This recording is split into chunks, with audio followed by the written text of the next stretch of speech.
রেস্টুরেন্টের স্টাইলে chicken sizzling কীভাবে বানায় চলুন আমরা দেখে নিই। আসসালামু আলাইকুম everyone, welcome to cooking network. আমি এখানে দুটো ক্যাপসিকাম নিয়েছি আর পেঁয়াজের কলি নিয়েছি। এবার এগুলোকে আমি কেটে নেব। কাটার সময় আমি একটু লম্বা করে কেটে নেব। ক্যাপসিকাম দিলে এর স্বাদটা বেড়ে যায়। টমেটো দিয়েও করা যায়, কিন্তু টমেটো তাড়াতাড়ি গলে যায়, স্বাদটা ভালো আসে না। এই তো আমার পেঁয়াজের কলিগুলো কাটা হয়ে গেল।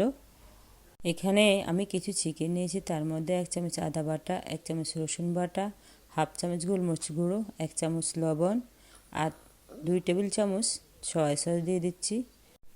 1 থেকে 1.5 চামচের মতন কর্নফ্লাওয়ার আর একটা ডিম। এইগুলো দিয়ে আমি ভালো করে একটু মেখে নেব। এবার চিকেন সিজলিংয়ের জন্য একটা সস বানাবো। তার মধ্যে 1 চামচ আমি কর্নফ্লাওয়ার নিয়েছি আর অল্প একটু পানি দিয়ে আমি এগুলোকে গুলে নেব। এবার 2 টেবিল চামচের মতন সয়া সস দেব, 2 টেবিল চামচ ওয়েস্টার সস, 2 টেবিল চামচ টমেটো সস,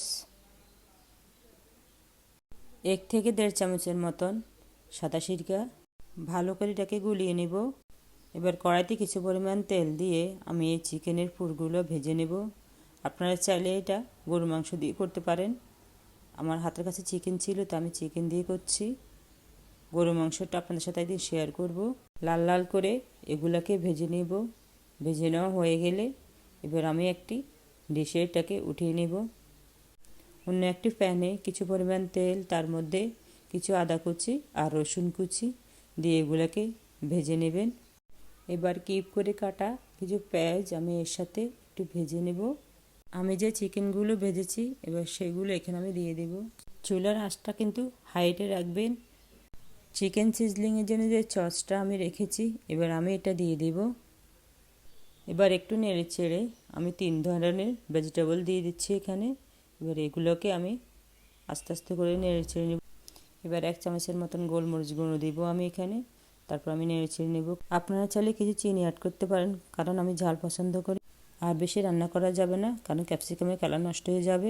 এইটাকে আমি হাইটে রাখবো। আর কিছু পেঁয়াজ আমি কিউব করে কেটেছি। পেঁয়াজ দিয়েছি এই কারণে যাতে করে আমার সিজলিংটা পুড়ে না যায়। আপনারা চাইলে এখানে বাঁধাকপি দিতে পারেন।